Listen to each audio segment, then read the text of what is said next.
Chapter 3. There was music from my neighbor's house through the summer nights.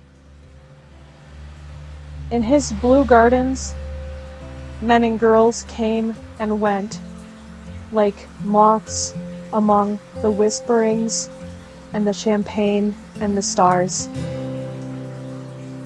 At high tide in the afternoon, I watched his guests diving from the tower of his raft or taking the sun on the hot sand of his beach, while his two motorboats slit the waters of the Sound, drawing aquaplanes over cataracts of foam.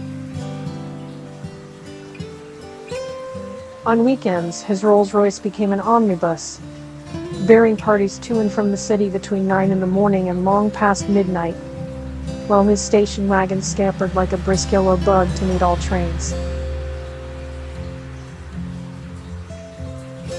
And on Mondays, 8 servants, including an extra gardener, toiled all day with mops and scrubbing brushes and hammers and garden shears, repairing the ravages of the night before.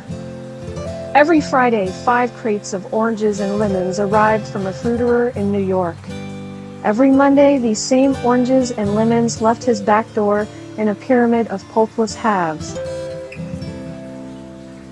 There was a machine in the kitchen which could extract the juice of 200 oranges in half an hour if a little button was pressed 200 times by a butler's thumb.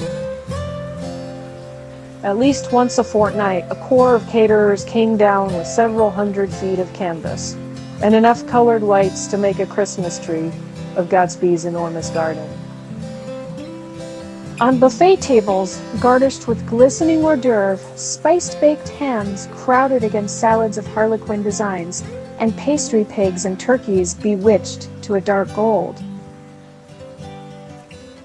In the main hall, a bar with a real brass rail was set up, and stocked with gins and liquors and with cordials, so long forgotten that most of his female guests were too young to know one from another. By 7 o'clock, the orchestra has arrived. No thin 5-piece affair, but a whole pitful of oboes and trombones and saxophones and viols and cornets and piccolos and low and high drums. The last swimmers have come in from the beach, now and are dressing upstairs. The cars from New York are parked 5 deep in the drive. And already the halls and salons and verandas are gaudy with primary colors, and hair bobbed in strange new ways, and shawls beyond the dreams of Castile. The bar is in full swing, and floating rounds of cocktails permeate the garden outside, until the air is alive with chatter and laughter, and casual innuendo, and introductions forgotten on the spot, and enthusiastic meetings between women who never knew each other's names. The lights grow brighter as the earth loaches away from the sun, and now the orchestra is playing yellow cocktail music, and the opera voices pitches a key higher. Laughter is easier, minute by minute, spilled with prodigality, tipped out. At a cheerful word, the groups change more swiftly, swell with new arrivals, dissolve and form in the same breath already. There are wanderers, confident girls, who weave here and there among the stouter, and more stable become for a sharp, joyous moment the center of a group. And then, excited with triumph, glide on through the sea change of faces and voices and color under the constantly changing light. Suddenly, one of these gypsies, in trembling oboe, seizes a cocktail out of the air dumps it down for courage, and moving her hands like Frisco, dances out alone on the canvas platform. A momentary hush. The orchestra leader buries his rhythm obligingly for her, and there is a burst of chatter as the erroneous news goes around that she is Gilda Gray's understudy from the Follies. The party has begun. I believe that on the first night, I went to Gatsby's house. I was one of the few guests who had actually been invited. People were not invited. They went there. They got into automobiles which bore them out to Long Island, and somehow they ended up at Gatsby's door. Once there, they were introduced by somebody who knew Gatsby, and after that, they conducted themselves according to the rules of behavior associated with an amusement park. Sometimes they came and went without having met Gatsby at all. Came for the party with a simplicity of heart that was its own ticket of admission. I had been actually invited. A chauffeur in a uniform of robin's egg blue crossed my lawn early that Saturday morning with a surprisingly formal note from his employer. The honor would be entirely Gatsby's, it said, if I would attend his little party that night.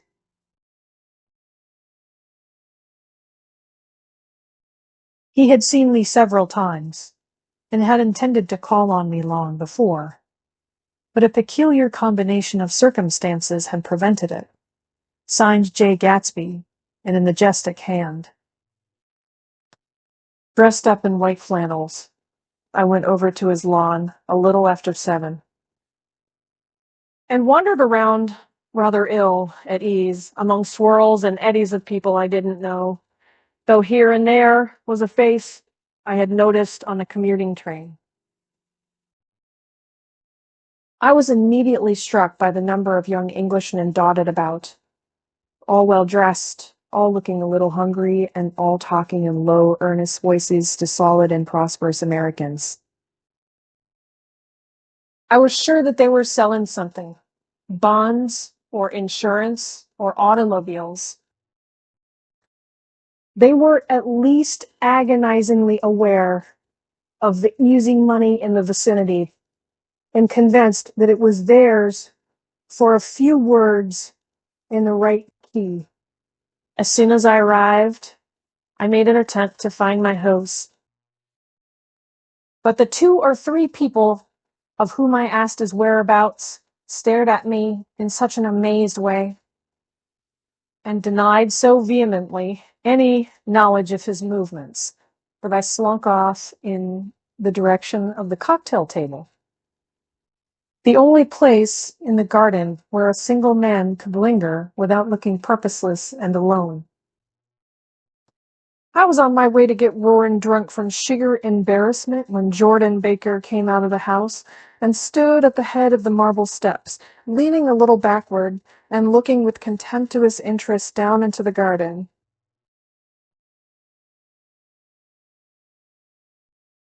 Welcome or not, I found it necessary to attach myself to someone before I should begin to address cordial remarks to the passers-by. "Hello," I roared, advancing toward her. My voice seemed unnaturally loud across the garden. "I thought you might be here," she responded, absently as I came up. I remembered you lived next door too. She held my hand impersonally as a promise that she'd take care of me in a minute, and gave ear to 2 girls in twin euro dresses who stopped at the foot of the steps. "Hello?" They cried together. "Sorry, you didn't win. That was for the golf tournament." She had lost in the finals the week before. "You don't know who we are," said one of the girls in yellow, "but we met you here about a month ago." "You've dyed your hair since then," remarked Jordan, and I started, but the girls had moved casually on, and her remark was addressed to the premature moon. Produced like the supper, no doubt, out of a caterer's basket. With Jordan's slender golden arm resting in mine, we descended the steps and sauntered about the garden. A tray of cocktails floated at us through the twilight, and we sat down at a table with the 2 girls in yellow and 3 men, each one introduced to us as Mr. Mumble. "Do you come to these parties often?" inquired Jordan of the girl beside her. "The last one was the one I met you at," answered the girl in an alert, confident voice. She turned to her companion. "Wasn't it for you, Lucille?" "It was for Lucille, too. I like to come," Lucille said. "I never care what I do, so I always have a good time. When I was here last, I tore my gown on a chair, and he asked me my name and address. Inside of a week, I got a package from Corey's with a new evening gown in it." "Did you keep it?" asked Jordan. "Sure I did. I was going to wear it tonight, but it was too big in the bust and had to be altered. It was gas blue with lavender beads. $265. There's something funny about a fellow that'll do a thing like that," said the other girl eagerly. "He doesn't want any trouble with anybody." "It doesn't?" I inquired. "Speed. Somebody told me." The 2 girls and Jordan leaned together confidentially. "Somebody told me they thought he killed a man once." A thrill passed over all of us. The 3 Mr. Mumbles bent forward and listened eagerly. "I don't think it's so much that," argued Lucille skeptically. "It's more that he was a German spy during the war." One of the men nodded in confirmation. "I heard that from a man who knew all about him, grew up with him in Germany. He assured us positively." "Oh no," said the first girl.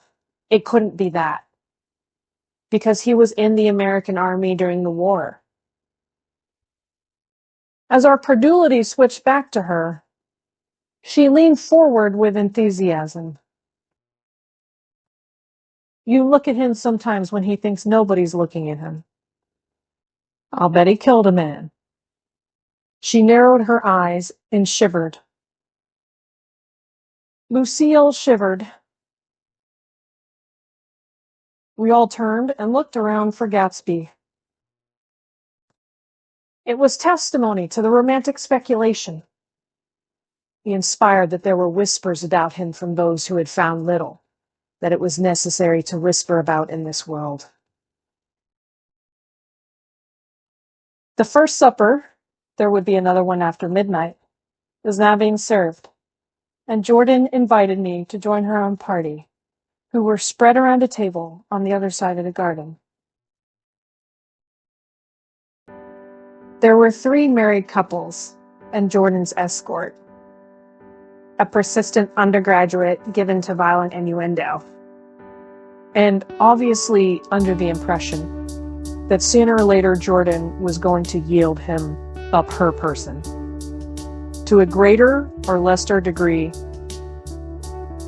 Instead of rambling, this party had preserved a dignified homogeneity and assumed to itself the function of representing the staid nobility of the countryside, East Egg condescending to West Egg, and carefully on guard against its spectroscopic gaiety. "Let's get out," whispered Jordan after a somehow wasteful and inappropriate half hour. "This is much too polite for me." We got up, and she explained that we were going to find the host, I had never met him, she said, and it was making me uneasy. The undergraduate nodded in a cynical, melancholy way. The bar, where we glanced first, was crowded, but Gatsby was not there. She couldn't find him from the top of the steps, and he wasn't on the veranda. On a chance, we tried an important-looking door and walked into a high Gothic library paneled with carved English oak and probably transported complete from some ruin overseas. A stout, middle-aged man with enormous owl-eyed spectacles was sitting somewhat drunk on the edge of a great table, staring with unsteady concentration at the shelves of books. As we entered, he wheeled excitedly around and examined Jordan from head to foot. "What do you think?" he demanded impetuously. "About what?" He waved his hand toward the bookshelves. "About that. As a matter of fact, you needn't bother to ascertain." I ascertained. "They're real." "The books?" He nodded. "Absolutely real. Have pages and everything. I thought they'd be a nice durable cardboard.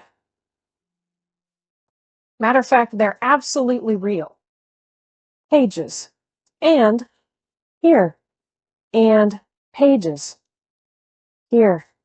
Goes love. Goes love. Here. Let me show you." Taking our skepticism for granted, he rushed to the bookcases and returned with Volume 1 of the Stoddard Lectures. "See," he cried triumphantly, "it's a bona fide piece of printed matter. They fooled me. This fellow's a regular Belasco. It's a triumph. What thoroughness! What realism!"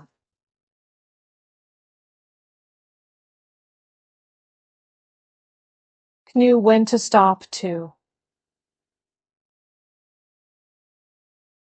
Didn't cut the pages.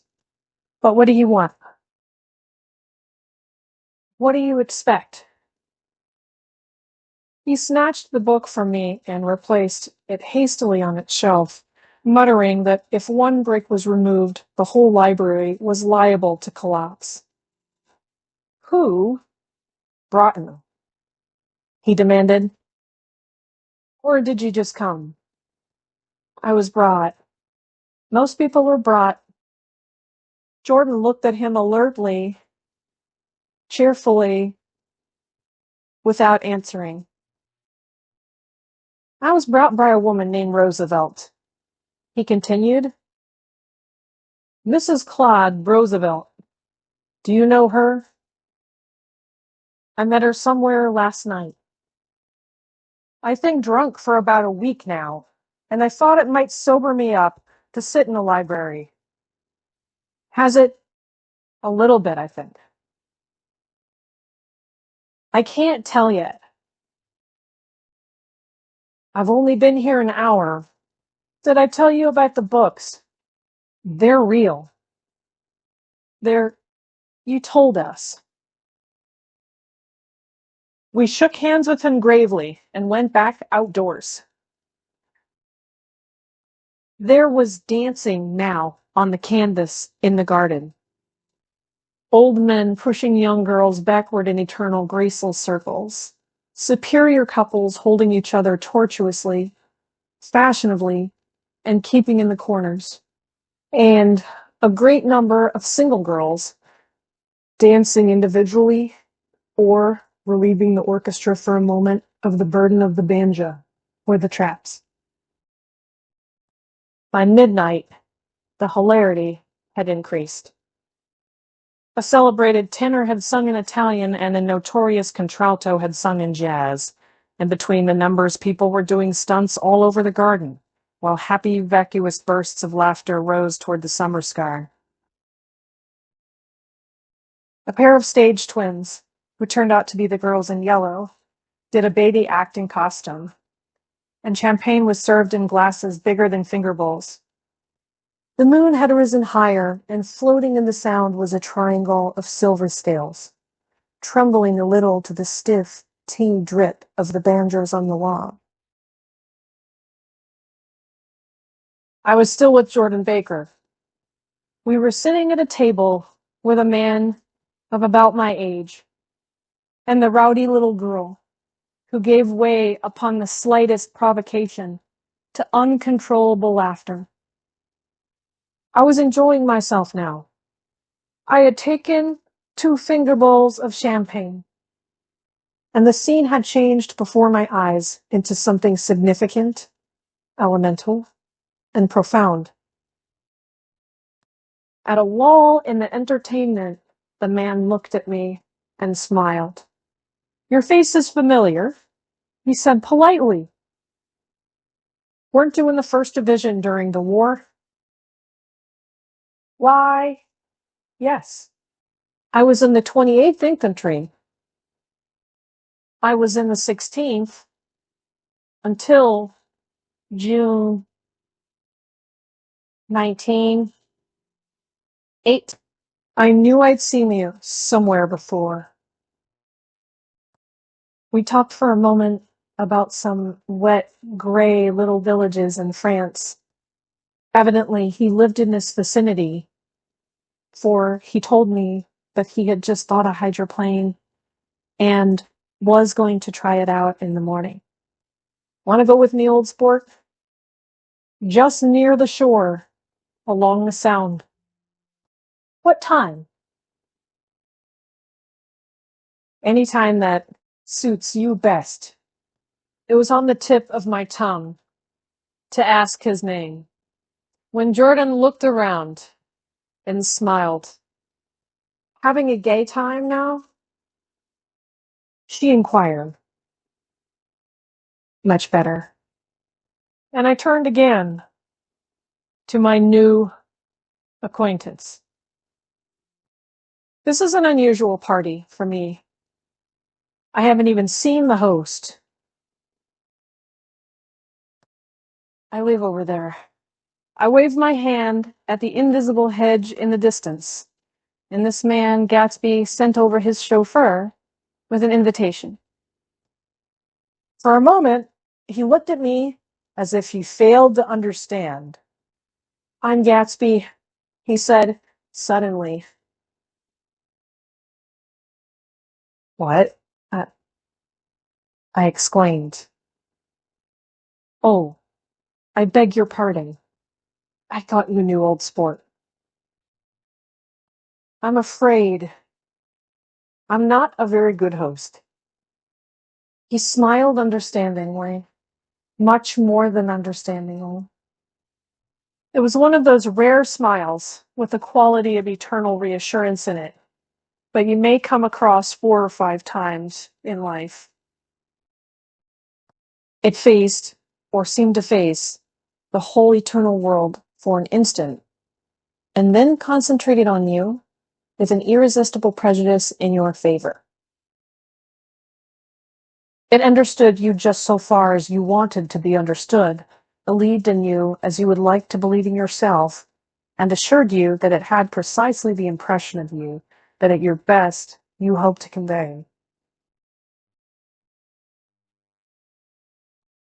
Precisely at that point it vanished, and I was looking at an elegant young roughneck, a year or two over 30, his elaborate formality of speech just missed being absurd. Some time before he introduced himself, I got a strong impression that he was picking his words with care. Almost at the moment when Mr. Gatsby identified himself a butler, hurried toward him with the information that Chicago was calling him on the wire, he excused himself with a small bow that included each of us in turn. "If you want anything, just ask for it. Old sport," he urged me. "Excuse me? I will rejoin you later." When he was gone, I turned immediately to Jordan, constrained to assure her of my surprise. I had expected that Mr. Gatsby would be a florid and corpulent person in his middle years. Who is he? I demanded. Do you know? He's just a man named Gatsby. Where is he from, I mean? And what does he do? Neither started on the subject. She answered with a wan smile. Well, he told me once he was an Oxford man. A dim background started to take shape behind him. But at her next remark, it faded away. However, I don't believe it. Why not? I don't know, she insisted. I just don't think he went there. Something in her tone reminded me of the other girls I think who killed a man, and had the effect of stimulating my curiosity. I would have accepted, without question, the information that Gatsby sprang from the swamps of Louisiana or from the lower east side of New York. That was comprehensible. But young men didn't. At least in my provincial inexperience, I believe they didn't just coolly out of nowhere and by a palace on Long Island Sound. Anyhow, he gives large parties, said Jordan, changing the subject with an urban distaste for the concrete. And I like large parties. They're so intimate. At small parties, there isn't any privacy. There was the boom of a bass drum, and the voice of the orchestralier rang out suddenly above the echolalia of the garden. Ladies and gentlemen, he cried, at the request of Mr. Gatsby, we're going to play for you. Mr. Vladimir Kastov's latest work, which attracted so much attention at Carnegie Hall last May. If you read the papers, you know there was a big sensation. He smiled with jovial condescension and added, some sensation. Whereupon everybody laughed. The piece is known, he concluded lustily, as Vladimir Tostov's Jazz History of the World. The nature of Mr. Tostov's composition eluded me, because just as it began, my eyes fell on Gatsby, standing alone on the Martha steps and looking from one group to another with approving eyes. His tan skin was drawn attractively tight on his face, and his short hair looked as though it were trimmed every day. I could see nothing sinister about him. I wondered if the fact that he was not drinking helped to set him off from his guests, for it seemed to me that he grew more correct as the fraternal hilarity increased. When the jazz history of the world was over, girls were putting their heads on men's shoulders in a puppyish, convivial way.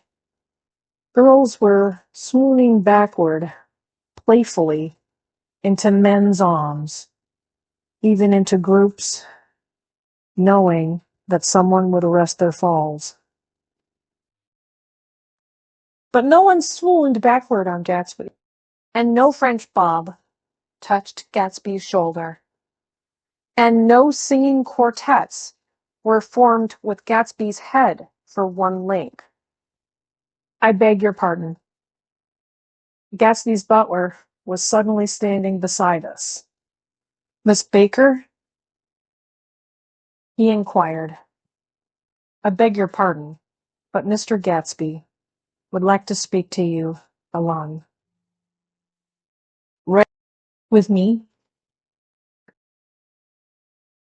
She exclaimed in surprise. Yes, madame?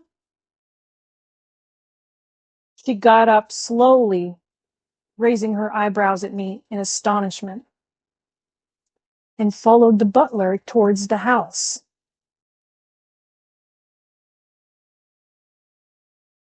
I noticed that she wore her evening dress, all her dresses, like sports clothes.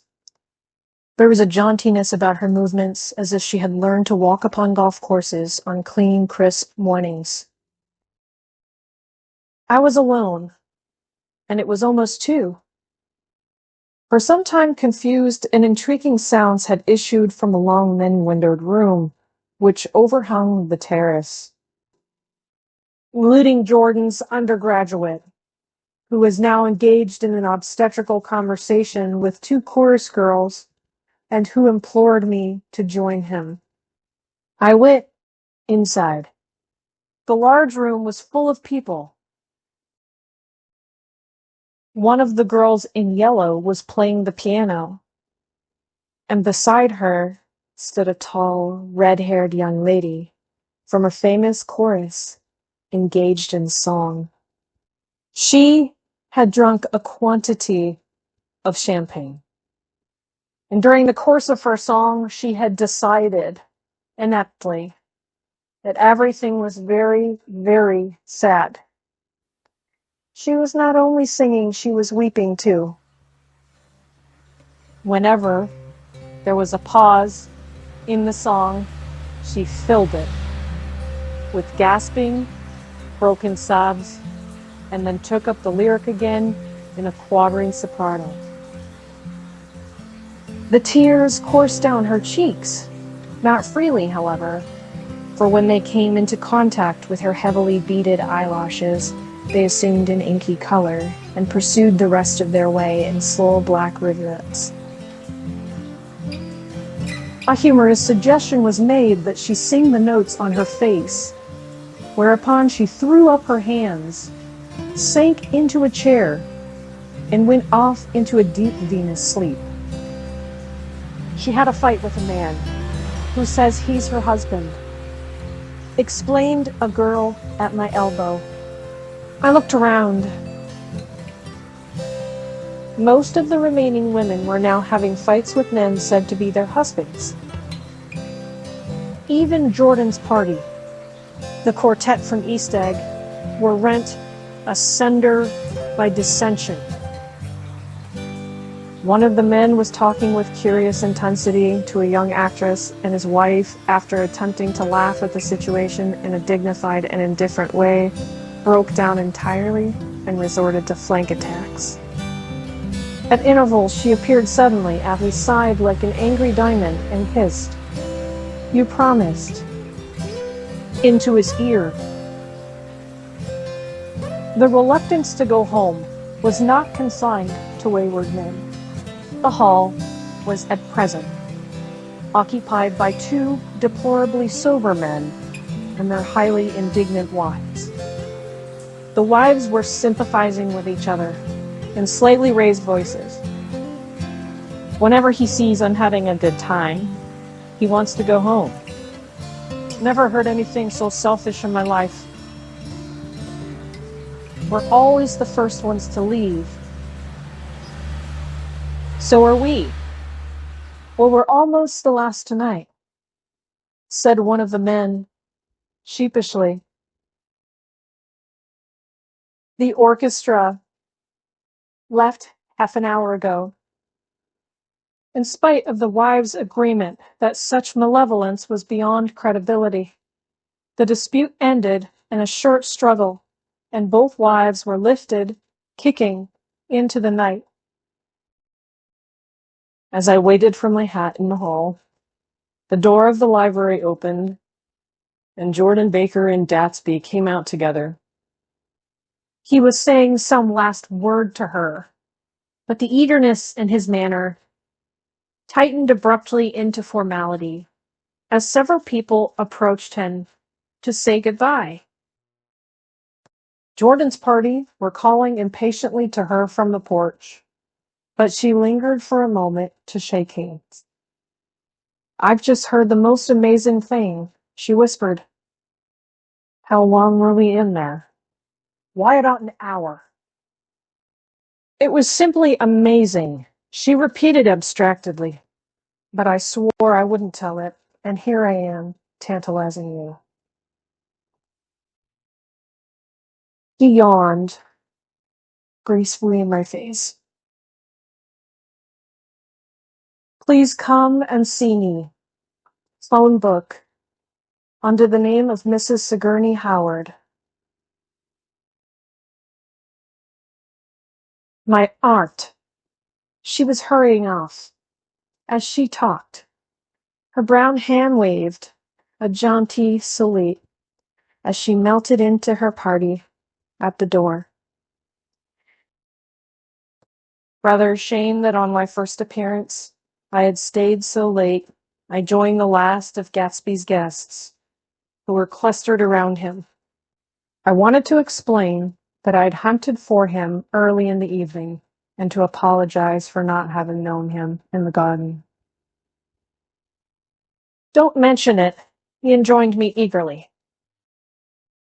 Don't give it another thought, old sport.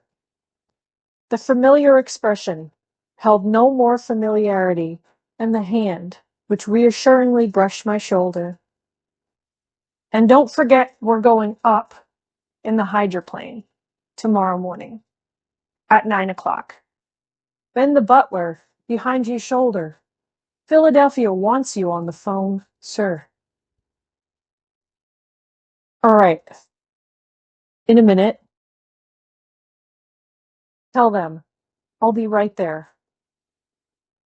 Good night. Good night.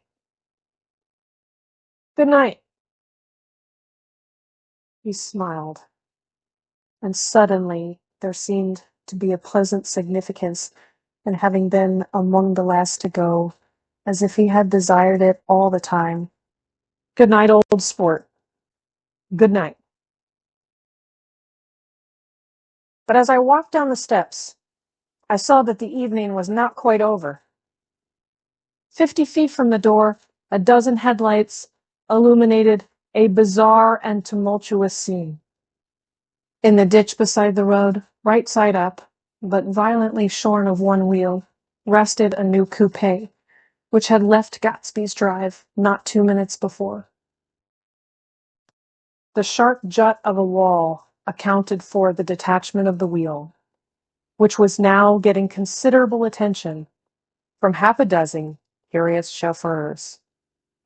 However, as they had left their cars blocking the road, a harsh, discordant din from those in the rear had been audible for some time, and added to the already violent confusion of the scene.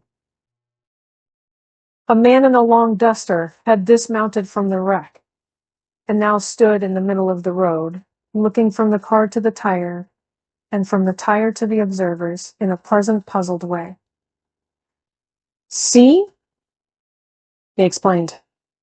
It went in the ditch. The fact was infinitely astonishing to him, and I recognized first the unusual quality of wonder, and then the man. It was the late patron of Gatsby's library. How did it happen? He shrugged his shoulders. I know nothing, whatever about mechanics, he said, decisively. But how did it happen? Did you run into the wall? Don't ask me, said Owl Eyes, washing his hands of the whole matter. I know very little about driving, next to nothing. It happened, and that's all I know. Well, if you're a poor driver, you oughtn't to try driving at night. But I wasn't even trying. He explained indignantly. I wasn't even trying. An odd hush fell upon the bystanders.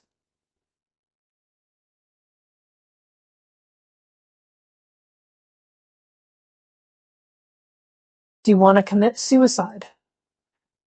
You're lucky it was just a reel. A bad driver. And not even trying. You don't understand. Explain the criminal. I wasn't driving. There's another man in the car.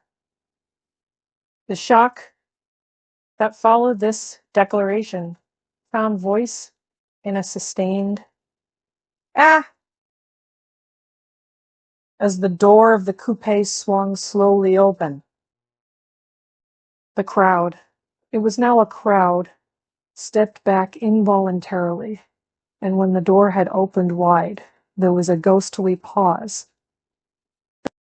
Then, very gradually, part by part, a pale, dangling individual stepped out of the wreck, pawing tentatively at the ground with a large, uncertain dancing shoe. Blinded by the glare of the headlights and confused by the incessant groaning of the horns, the apparition stood swaying for a moment before he perceived the man in the duster. "What's matter?" he inquired calmly. "Did we run out of gas?" "Look!" Half a dozen fingers pointed at the amputated wheel.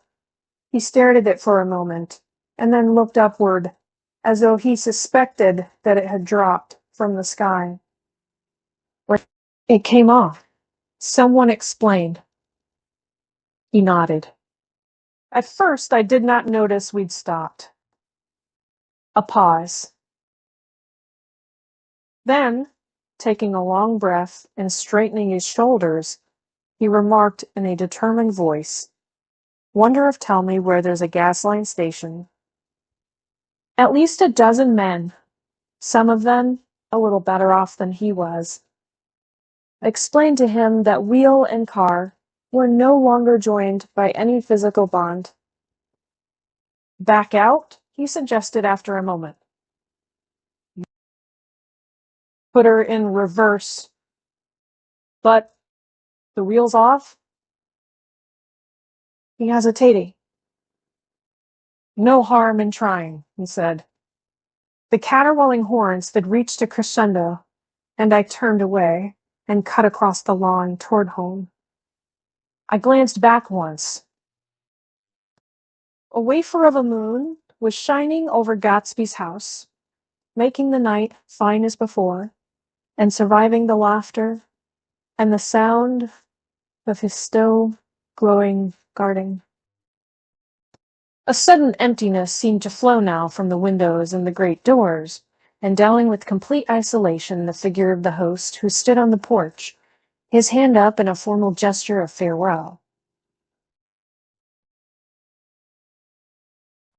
Reading over what I have written so far, I see I have given the impression that the events of 3 nights, several weeks apart, were all that absorbed me. On the contrary, they were merely casual events in a crowded summer, and until much later, they absorbed me infinitely less than my personal affairs. Most of the time I worked. In the early morning, the sun threw my shadow westward as I hurried down the white chasms of lower New York to the property trust. I knew the other clerks and young bond salesmen by their first names, and lunched with them in dark, crowded restaurants, on little pig sausages and mashed potatoes and coffee. I even had a short affair with a girl who lived in Jersey City and worked in the accounting department. But her brother began throwing mean looks in my direction, so when she went on her vacation in July, I let it blow quietly away. I took dinner usually at the Yale Club. For some reason, it was the gloomiest event of my day. And then I went upstairs to the library and studied investments and securities for a conscientious hour. There were generally a few writers around, but they never came into the library, so it was a good place to work. After that, if the night was mellow, I strolled down Madison Avenue past the old Murray Hill Hotel and over 33rd Street to the Pennsylvania Station. I began to like New York. the racy, adventurous feel of it at night, and the satisfaction that the constant flicker of men and women and machines gives to the restless eye. I like to walk up Fifth Avenue and pick out romantic women from the crowd and imagine that in a few minutes I was going to enter into their lives and no one would ever know or disapprove. Sometimes in my mind, I follow them to their apartments on the corners of hidden streets, and they turned and smiled back at me before they faded through a door into warm darkness. At the enchanted metropolitan twilight, I felt a haunting loneliness sometimes, and felt it in others. Poor young clerks, who loitered in front of windows, waiting until it was time for a solitary restaurant dinner. Young clerks, in the dusk, wasting the most poignant moments of night and life. Again, at 8 o'clock, when the dark lanes of the 40s were lined 5 deep with throbbing taxicabs bound for the theater district, I felt a sinking in my heart. Forms leaned together in the taxis as they waited, and voices sang. And there was laughter from unheard jokes, and lighted cigarettes made unintelligible circles inside. Imagining that I too was hurrying towards gaiety and sharing their intimate excitement, I wished them well. For a while, I lost sight of Jordan Baker, and then in midsummer, I found her again. At first, I was flattered to go places with her because she was a golf champion and everyone knew her name. Then it was something more. I wasn't actually in love, and I felt a sort of tender curiosity. The bored, haughty face that she turned to the world concealed something. Most affectations conceal something eventually, even though they don't in the beginning. And one day I found what it was. When we were on a house party together up in Warwick, she left a borrowed car out in the rain with the top down and then lied about it. And suddenly I remembered the story about her that had eluded me that night at Daisy's. At her first big golf tournament, there was a row that nearly reached the newspapers, a suggestion that she had moved her ball from a bad lie in the semifinal round. The thing approached the proportions of a scandal, then died away.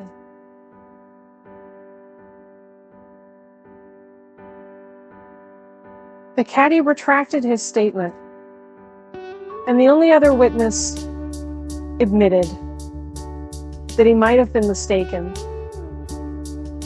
The incident and the name had remained together in my mind. Jordan Baker instinctively avoided clever, shrewd men. And now I saw that this was because she felt safer on a plane where any divergence from a code would be thought impossible. She was incurably dishonest. She wasn't able to endure being at a disadvantage, and given this unwillingness, I suppose she had begun dealing in subterfuges when she was very young in order to keep that cool. It made no difference to me.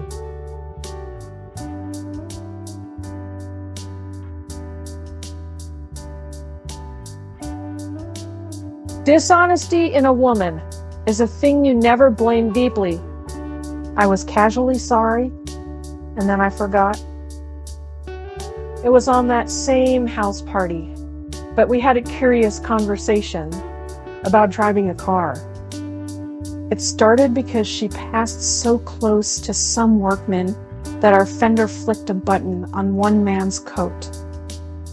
"You're a rotten driver," I protested. Either you ought to be more careful, or you oughtn't to drive at all. I am careful. No, you're not. Well, other people are, she said, lightly. What's that got to do with it? They'll keep out of my way, she insisted. It takes two to make an accident. Suppose we met someone just as careless as yourself. I hope I never will, he answered.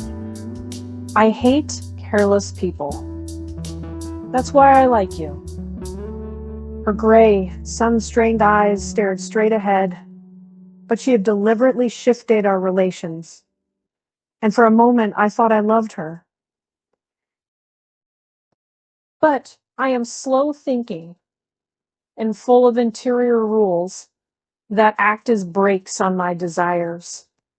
And I knew that first I had to get myself definitely out of that tangle back home. I'd been writing letters once a week and signing them.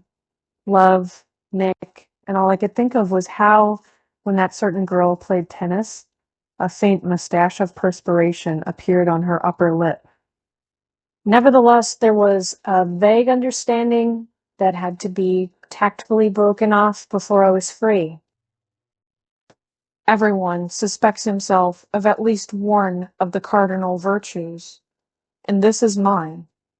I am one of the few honest people that I have ever known. Chapter 4. On Sunday morning, while church bells rang in the villages along shore, the world and its mistress returned to Gatsby's house and twinkled hilariously on his lawn. He's a bootlegger, said the young ladies, moving somewhere between his cocktails and his flowers. One time, he killed a man who had found out that he was nephew to von Hindenburg and second cousin to the devil. Reach me a rose, honey, and pour me a last drop into that there crystal glass. Once I wrote down on the empty spaces of a timetable the names of those who came to Gatsby's house that summer.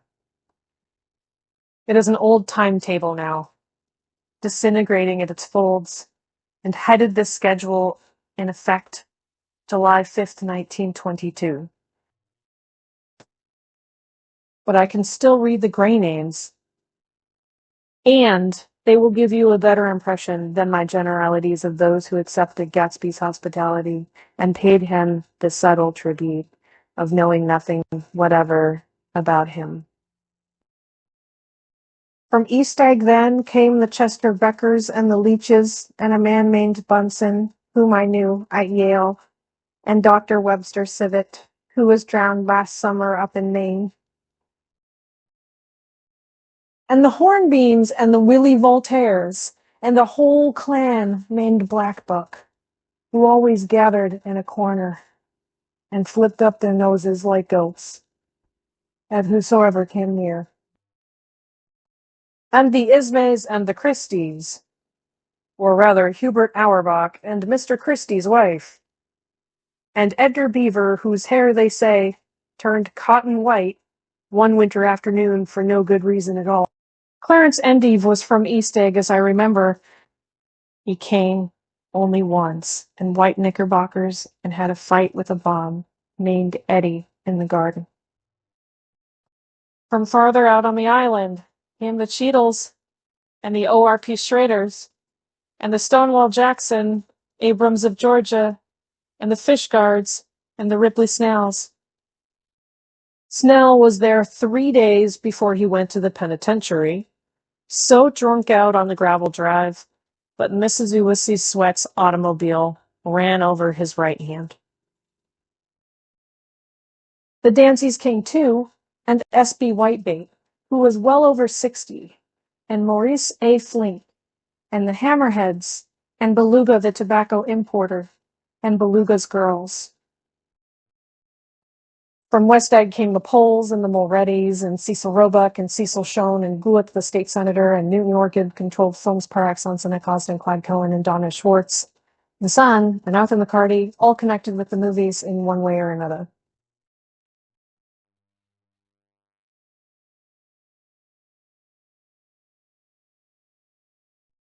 And the Catlips and the Bembergs and G. Earl Muldoon, brother to that Muldoon, who afterward strangled Da Fontano, the promoter, came there, and Ed Legros and James B. Rot Gut, Ferret, and the Dijons, and Ernest Lilly, they came to gamble. And when Ferret wandered into the garden, it meant he was cleaned out. An associated traction would have to fluctuate profitably next day. A man named Klipspringer was there so often that he became known as the Boarder. I doubt if he had any other home.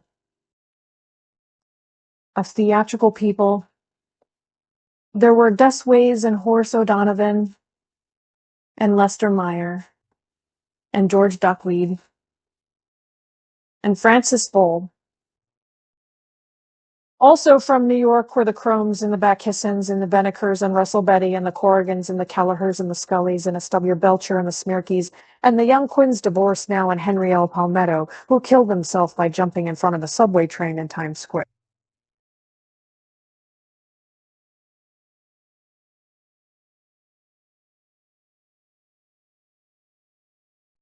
Benny McClanahan arrived always with 4 girls. They were never quite the same ones in physical person, but they were so identical one with another that it inevitably seemed they had been there before. I have forgotten their names. Jacqueline, I think, or else Consuela, or Gloria, or Judy, and their last names were either the melodious names of flowers and months they would confess themselves to be.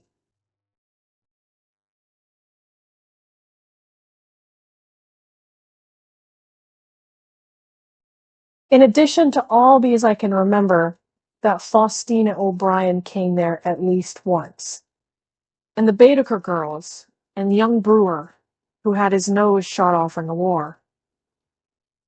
And Mr. Albrechtsberger and Miss Hogg, his fiancée, and Ardita Fitzpeters, and Mr. P. Jewett, once head of the American Legion. And Miss Claudia Hip, with a man reputed to be her chauffeur. And a prince of something, whom we called Duke, and whose name, if I ever knew it, I have forgotten. All these people came to Gatsby's house in the summer.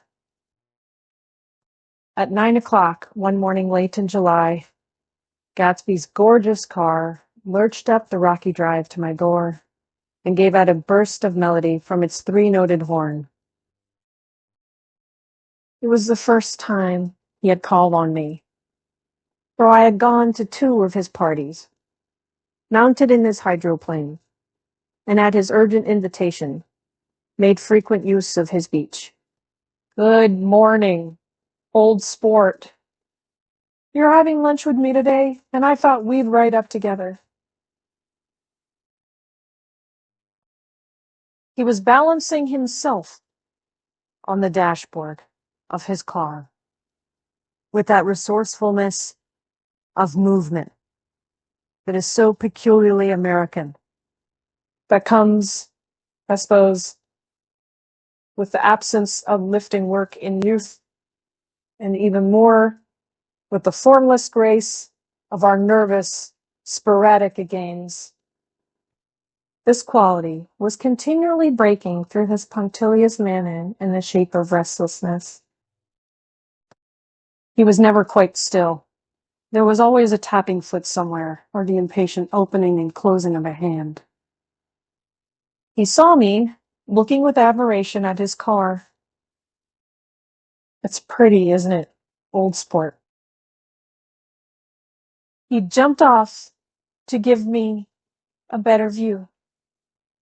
Haven't you ever seen it before? I'd seen it. Everybody had seen it. It was a rich cream color, bright with nickel, swollen here and there, in its monstrous length, with triumphant hat boxes and supper boxes and toolboxes, and terraced with a labyrinth of windshields that mirrored a dozen suns.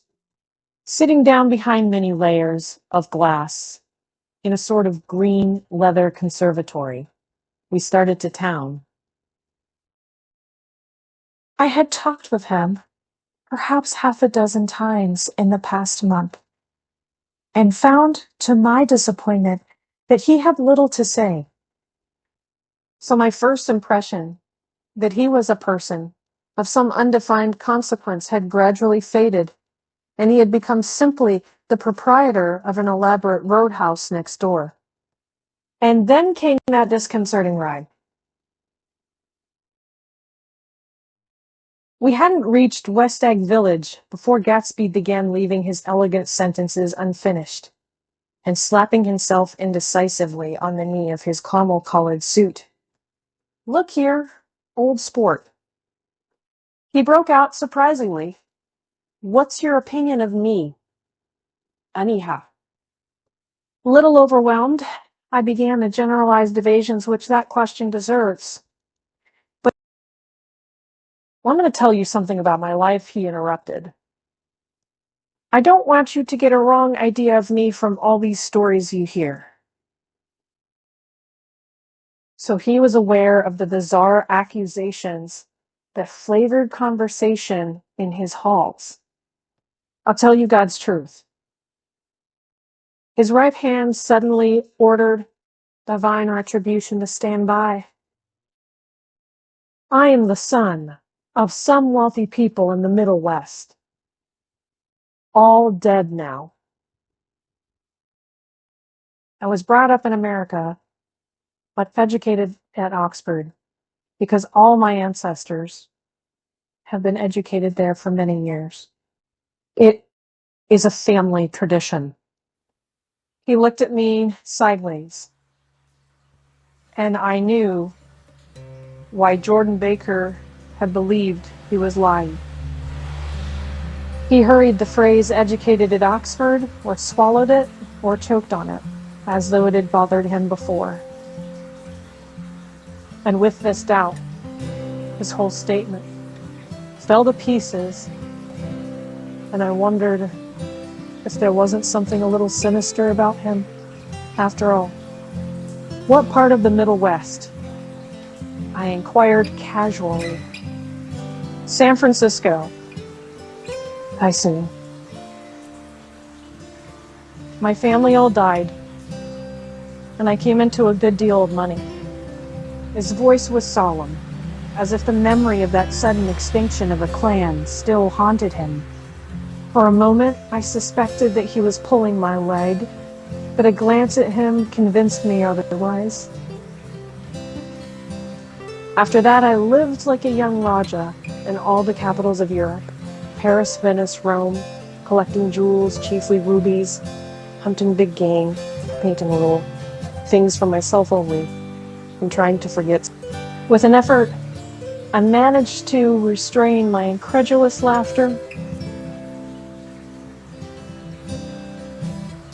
The very phrases were worn so threadbare that they evoked no image except that of a turbaned character kneading sawdust at every pore, as he pursued a tiger through the Bois de Boulogne. Then came the war. Old sport. It was a great relief, and I tried very hard to die, but I seemed to bear an enchanted life. I accepted a commission as first lieutenant when it began, in the Oregon forest. I took the remains of my machine gun battalion so far forward that there was a half-mile gap on either side of us, where the infantry couldn't advance. We stayed there 2 days and 2 nights, 130 men with 16 Lewis guns. And when the infantry came up at last, they found the insignia of 3 German divisions among the piles of dead. I was promoted to be a major, and every allied government gave me a decoration, even Montenegro, little Montenegro, down on the Adriatic Sea. Little Montenegro. He lifted up the words and nodded at them with his smile. The smile comprehended Montenegro's troubled history and sympathized with the brave struggles of the Montenegrin people. It appreciated fully the chain of national circumstances which had elicited this tribute from Montenegro's warm little heart. My incredulity was submerged in fascination now. It was like skimming hastily through a dozen magazines. He reached in his pocket and a piece of metal, slung on a ribbon, fell into my palm. That's the one from Montenegro.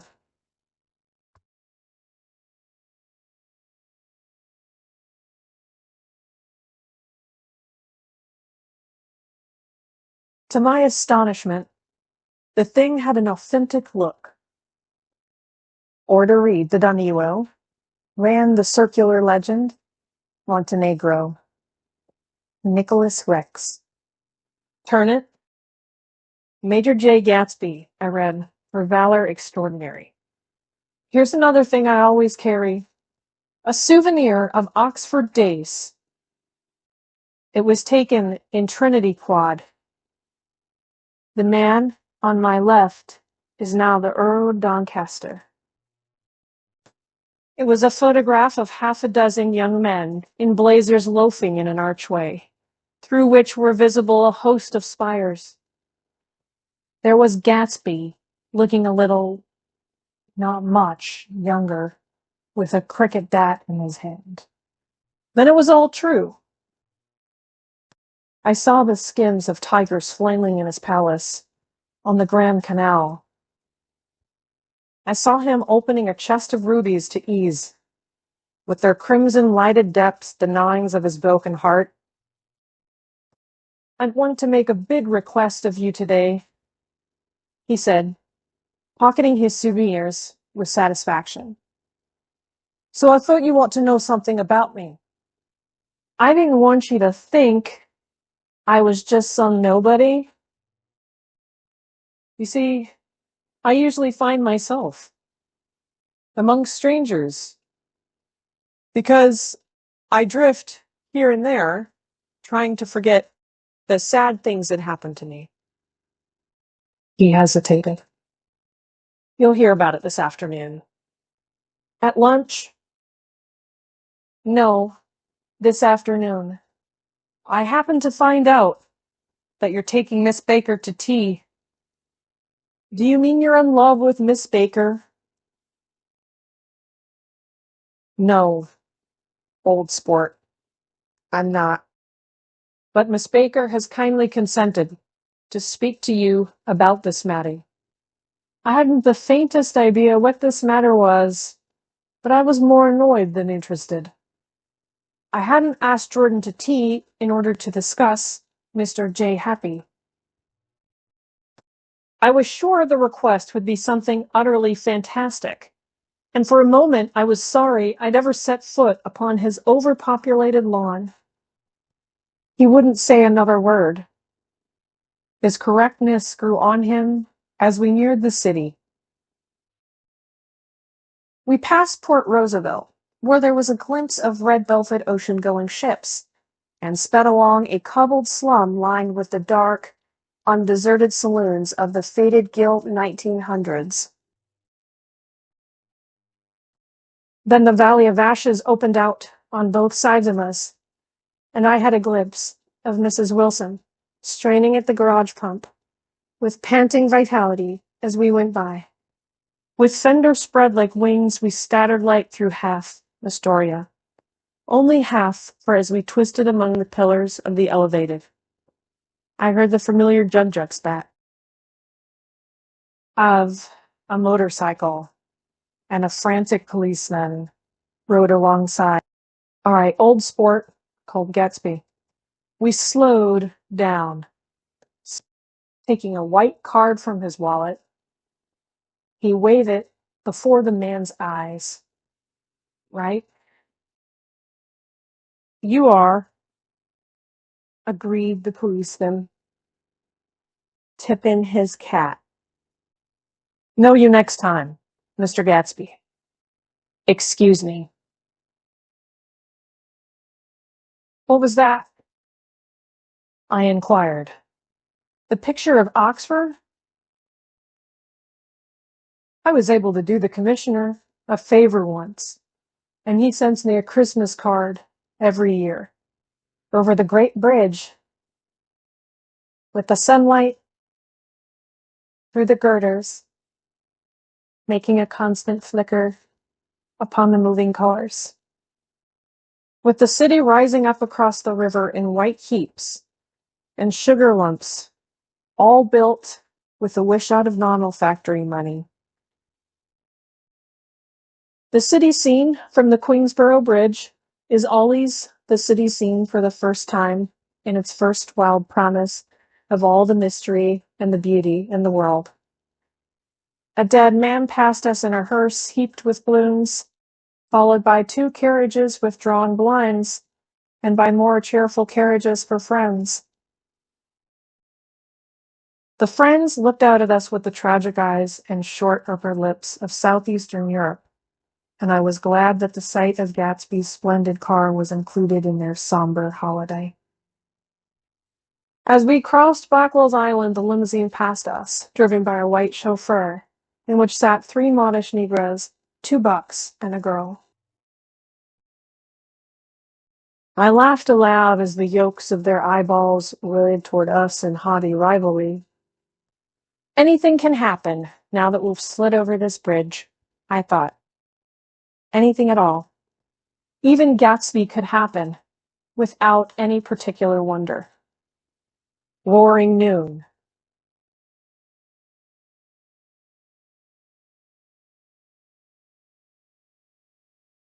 In a well-fanned 42nd Street cellar, I met Gatsby for lunch.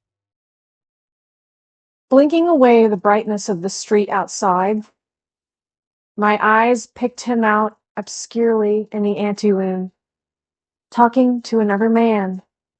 Mr. Carraway, this is my friend, Mr. Wolfsheim. A small, flat-nosed Jew raised his large head and regarded me with 2 fine growths of hair, which luxuriated in either nostril. After a moment, I discovered his tiny eyes in the half-darkness. So, I took one look at him, said Mr. Wolfsheim, shaking my hand earnestly. And what do you think I did? What? I inquired politely. But evidently he was not addressing me, for he jogged my hand and covered Gatsby with his expressive nose. I handed the money to Catspaw, and I said, all right, Catspaw, don't pay him a penny till he shuts his mouth. He shut it, then, and there. Gatsby took an arm of each of us and moved forward into the restaurant, whereupon Mr. Wolfsheim swallowed any sentence he was starting and lapsed into a somnambulatory abstraction. Highballs? Asked the head waiter. This is a nice restaurant here, said Mr. Wolfsheim, looking at the Presbyterian nymphs on the ceiling. But I like across the street better. Yes, highballs, agreed Gatsby, and then to Mr. Wolfsheim. It's too hot over there. Hot and small, yes, said Mr. Wolfsheim, but full of memories. Aguria written. What place is that? I asked. The old metropole.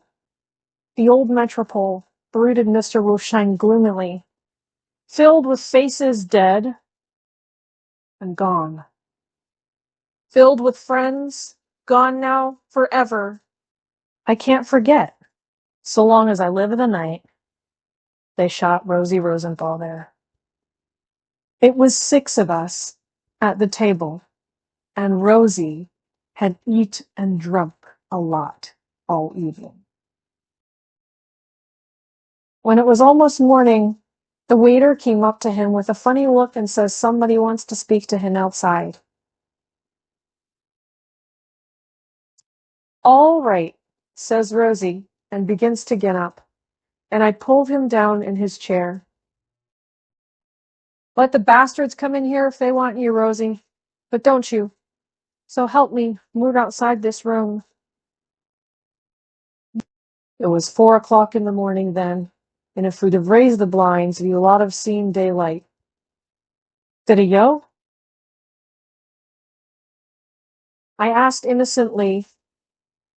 Sure he went. Mr. Wolfsheim's nose flashed at me indignantly. He turned around in the door and says, "Don't let that waiter take away my coffee." Then he went out on the sidewalk, and they shot him 3 times in his full belly and drove away.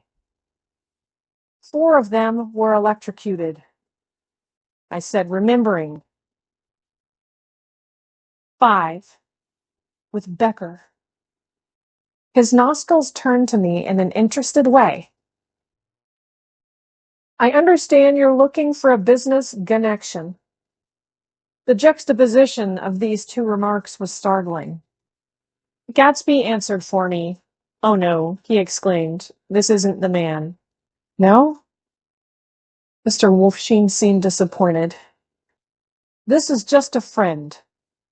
I told you we'd talk about that some other turn. I beg your pardon, said Mr. Wolfsheim. I had a wrong man. A succulent hash arrived, and Mr. Wolfsheim, forgetting the more sentimental atmosphere of the old metropole, began to eat with ferocious delicacy. His eyes, meanwhile, roved very slowly all around the room. He completed the arc by turning to inspect the people directly behind. I think that, except for my presence, he would have taken one short glance beneath our own table. Look here, old sport, said Gatsby, leaning toward me. I'm afraid I made you a little angry this morning in the car. There was the smile again, but this time I held out against it. I don't like mysteries, I answered, and I don't understand why you won't come out frankly and tell me what you want. Why has it all got to come to Miss Baker? Oh, it's nothing underhand, he assured me. Miss Baker's a great sportswoman, you know, and she'd never do anything that wasn't all right. Suddenly, he looked at his watch, jumped up, and hurried from the room, leaving me with Mr. Wolfsheim at the table. He has the telephone, said Mr. Wolfsheim, following him with his eyes. Fine fellow, isn't he? Handsome to look at, and a perfect gentleman. Yes. He's an Oxford man. Oh, he went to Oxford College in England. You know, Oxford College. I've heard of it. It's one of the most famous colleges in the world. Have you known Gatsby for a long time? I inquired. Several years, he answered in a gratified way. I made the pleasure of his acquaintance just after the war. But I knew I had discovered a man of fine breeding after I talked with him an hour. I said to myself, there's the kind of man you'd like to take home and introduce to your mother and sister. He paused. I see you're looking at my cuff buttons. I hadn't been looking at them, but I did now. They were composed of oddly familiar pieces of ivory. Finest specimens of human molars, he informed me. Well, I inspected them. That's a very interesting idea. Yeah. He flipped his sleeves up. Under his coat? Yeah. Gatsby's very careful about women. He would never so much as look at a friend's wife. When the subject of this instinctive trust returned to the table and sat down, Mr. Wolfsheim drank his coffee with a jerk and got to his feet. I have enjoyed my lunch, he said, and I'm going to run off from you two young men before I outstay my welcome. Don't hurry, Meyer, said Gatsby, without enthusiasm. Mr. Wolfsheim raised his hand in a sort of benediction. You're very polite, but I belong to another generation, he announced solemnly. You sit here and discuss your sports and your young ladies and your... He supplied an imaginary noun with another wave of his hand. As for me, I am 50 years old, and I won't impose myself on you any longer. As he shook hands and turned away, his tragic nose was trembling. I wondered if I had said anything to offend him. He becomes very sentimental sometimes, explained Gatsby. This is one of his sentimental days. He's quite a character around New York, a denizen of Broadway. Who is he, anyhow? An actor? No. A dentist? Meyer Wolfsheim? No. He's a gambler. Gatsby hesitated, then added, coolly, he's the man who fixed the World Series back in 1919. Fixed the World Series? I repeated. The idea staggered me. I remembered, of course, that the World Series had been fixed in 1919, but if I had thought of it at all, I would have thought of it as a thing that nearly happened, the end of some inevitable chain. It never occurred to me that one man could start to play with the faith of 50 million people, with the single-mindedness of a burglar blowing a safe. How did he happen to do that? I asked after a minute.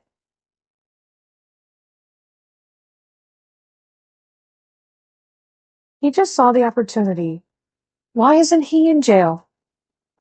They can't get him all sport. He's a smart man. I insisted on paying the check. As the waiter brought my change, I caught sight of Tom Buchanan across the crowded room.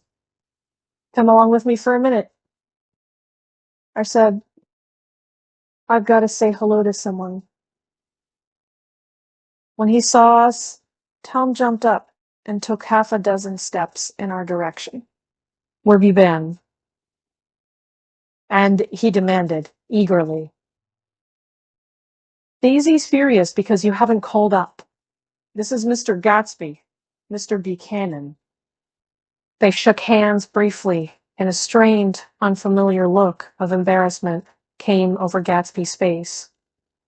Have you been, anyhow? Demanded Tom of me. How'd you happen to come up this far to eat?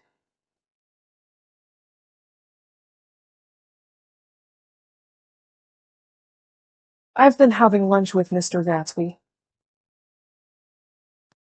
I turned toward Mr. Gatsby, but he was no longer there. One October day in 1917.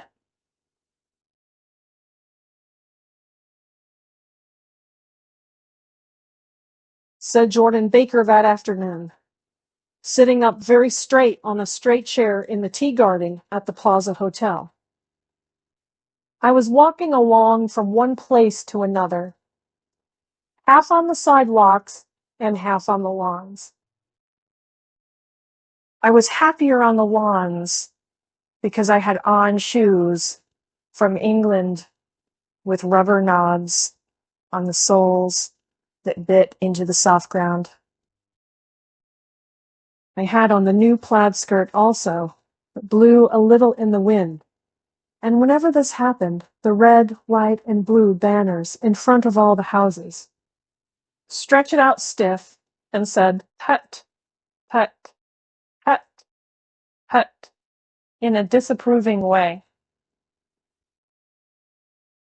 The largest of the banners and the largest of the lawns belonged to Daisy Fay's house. She was just 18, 2 years older than me, and by far the most popular of all the young girls in Move. She dressed in white and had a little white roadster. And all day long, the telephone rang in her house, and excited young officers from Camp Taylor demanded the privilege of monopolizing her that night. Anyways, for an hour, when I came opposite her house that morning, her white roadster was beside the curb, and she was sitting in it with a lieutenant I had never seen before. They were so engrossed in each other that she didn't see me until I was 5 feet away. "Hello, Jordan," she called unexpectedly. "Please come here." I was flattered that she wanted to speak to me because of all the older girls I admired her most. She asked me if I was going to the Red Cross to make bandages. I was.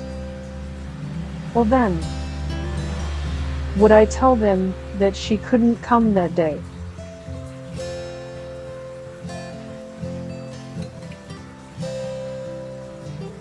The officer looked at Daisy while she was speaking, in a way that every young girl wants to be looked at sometime. And because it seemed romantic to me, I have remembered the incident ever since.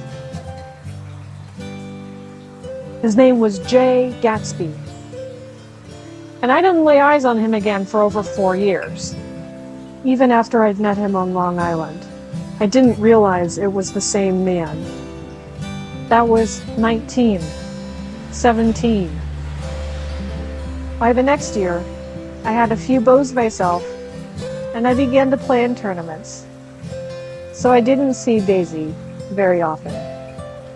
And she went with a slightly older crowd, when she went with anyone at all. Wild rumors were circulating about her, how her mother had found her packing her bag one winter night to go to New York and say goodbye to a soldier who was going overseas. She was effectually prevented, but she wasn't on speaking terms with her family for several weeks. After that, she didn't play around with the soldiers anymore, but only with a few flat-footed, short-sighted young men in town who couldn't get into the army at all. By the next autumn, she was gay again. Gay as ever. She had a debut after the armistice, and in February, she was presumably engaged to a man from New Orleans. In June, she married Tom Buchanan of Chicago, with more pomp and circumstance than Louisville ever knew before. He came down with 100 people in 4 private cars and hired a whole floor of the Mulbach Hotel. And the day before the wedding, he gave her a string of pearls valued at $350,000. When I was a bridesmaid.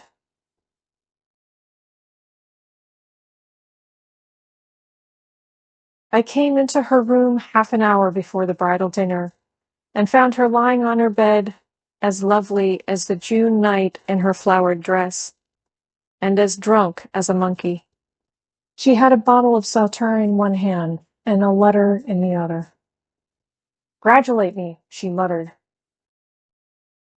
"Never had a drink before, but oh, how I do enjoy it."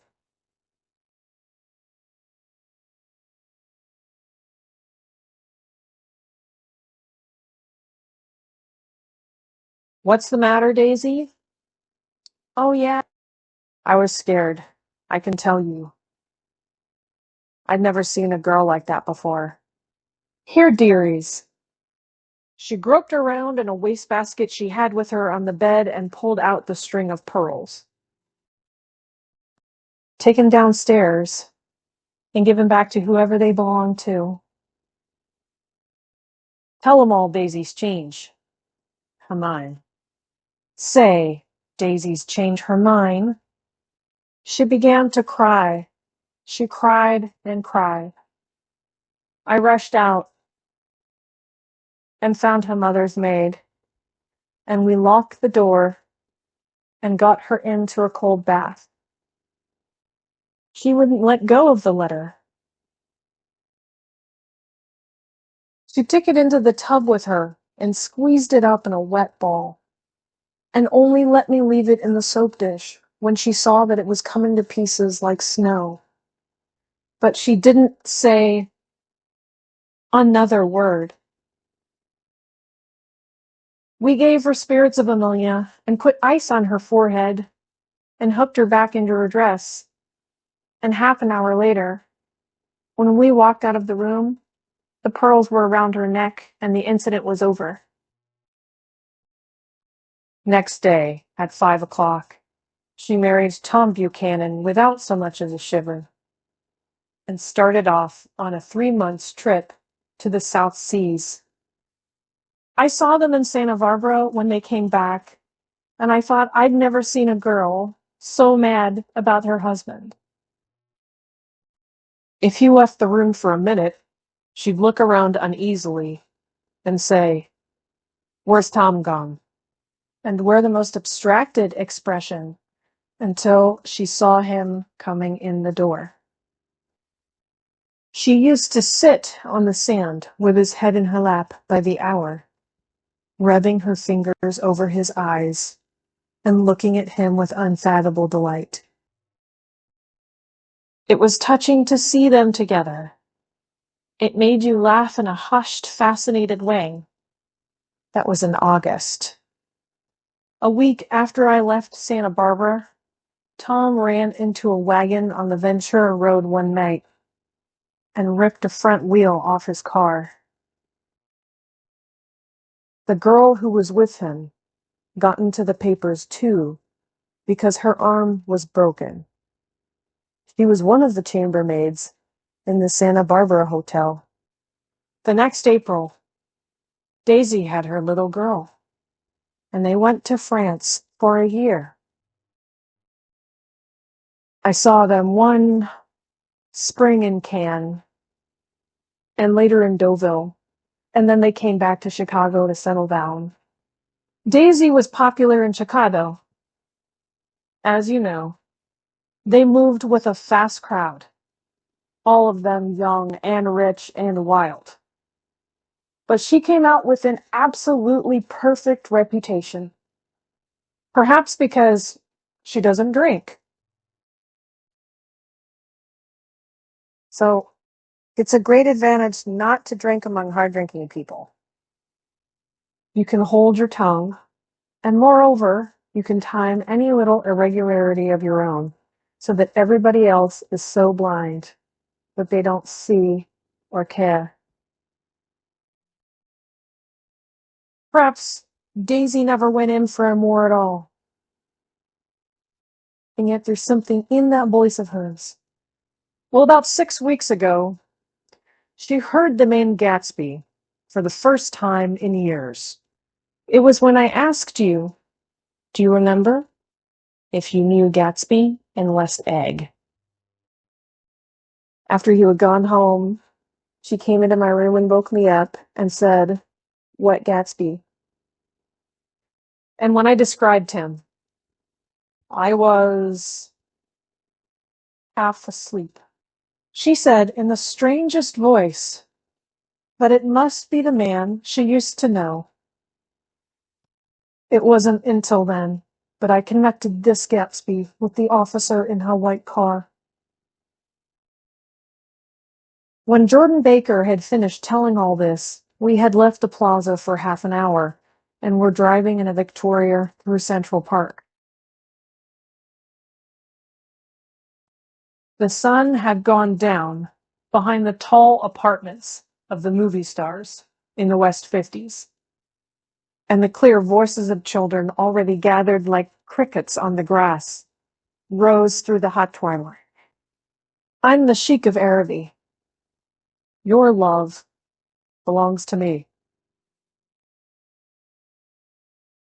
At night, when you're asleep, into your tent, I'll creep.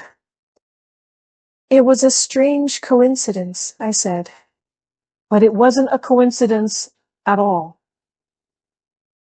Why not?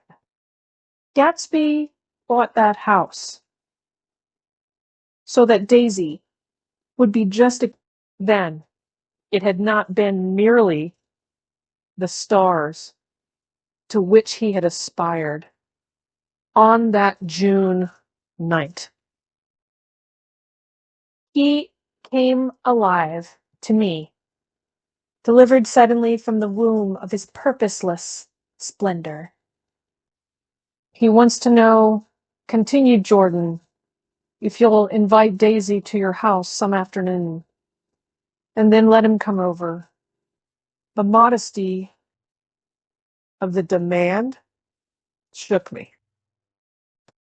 He had waited 5 years and bought a mansion where he dispensed starlight to casual knocks, so that he could come over some afternoon to a stranger's garden. And I have to know all this before he could ask such a little thing. He's afraid. He's waited so long. He thought you might be offended. You see, he's regular tough underneath it all. Something worried me. Why didn't he ask you to arrange a meeting? He wants her to see his house, she explained. And your house is right next door. Oh. I think he half expected her to wander into one of his parties some night, went on Jordan. But she never did. And he began asking people casually if they knew her. And I was the first one he found. It was that night he sent for me at his dance. And you should have heard the elaborate way he worked up to it. Of course, I immediately suggested a luncheon in New York. And I thought he'd go mad. I don't want to do anything out of the way.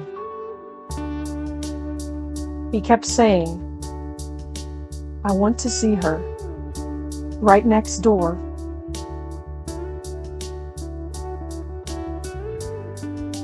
When I said you were a particular friend of Tom's, he started to abandon the whole idea.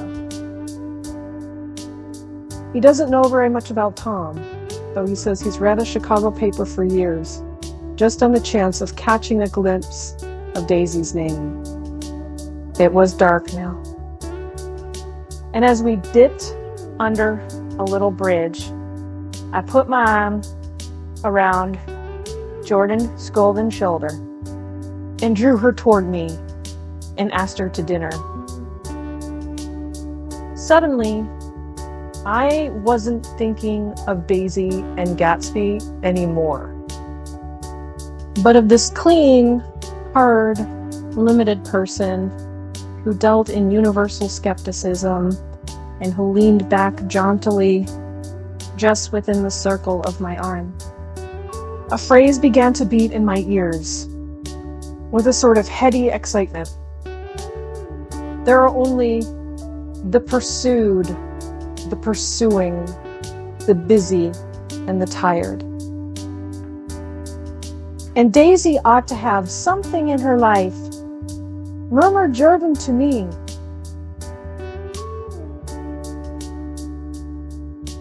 Does she want to see Gatsby? She's not to know about it. Gatsby doesn't want her to know. You're just supposed to invite her to tea. We passed a barrier of dark trees, and then the facade of 59th Street.